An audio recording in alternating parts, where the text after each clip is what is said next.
The Five Nights at Freddy's series has been one of the greatest horror indie games of our time.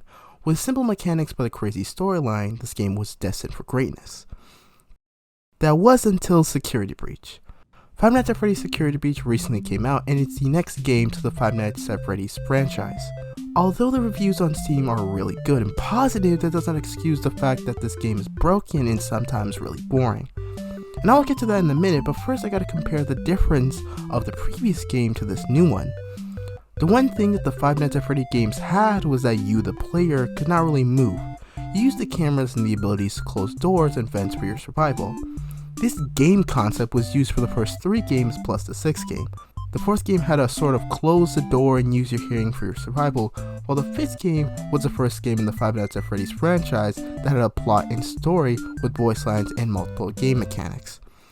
With Five Nights at Freddy's Security Breach, a mechanic that they added that was different from the other games is the ability to walk and run in open spaces. Now, Security Breach was made by an actual game studio and not Scott Cawthon, the creator of Five Nights at Freddy's, like all the other previous games, not including VR. And honestly, I felt like it was a mistake to put this franchise in the areas of the AAA title games. Because with Security Breach, I didn't really feel an attachment to this game unlike the previous Fnaf games.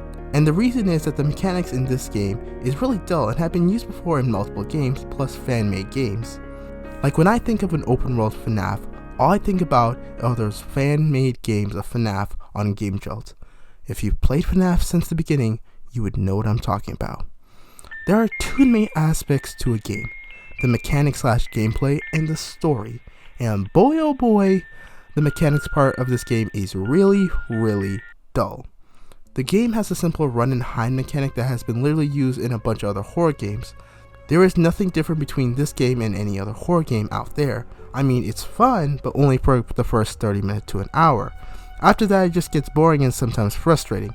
And don't even get me started on the amount of bugs in this game. For most people, I noticed that when you start the game, your frame rate would be like 15 FPS, and it's not just that.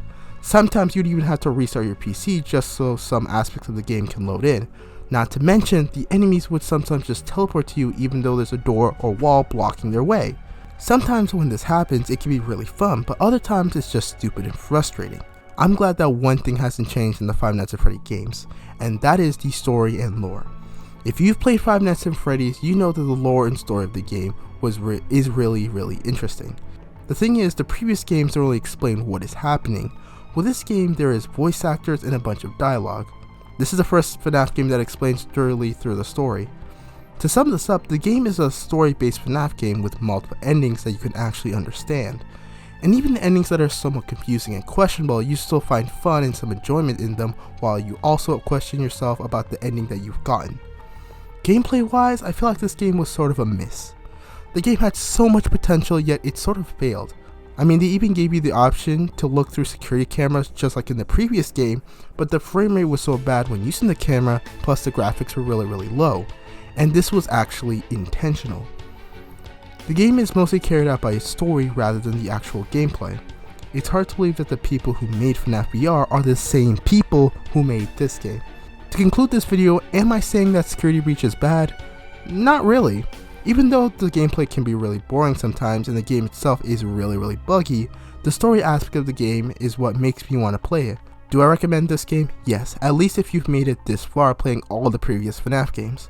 I wouldn't recommend this game to a newcomer to FNAF just because it wouldn't make any sense.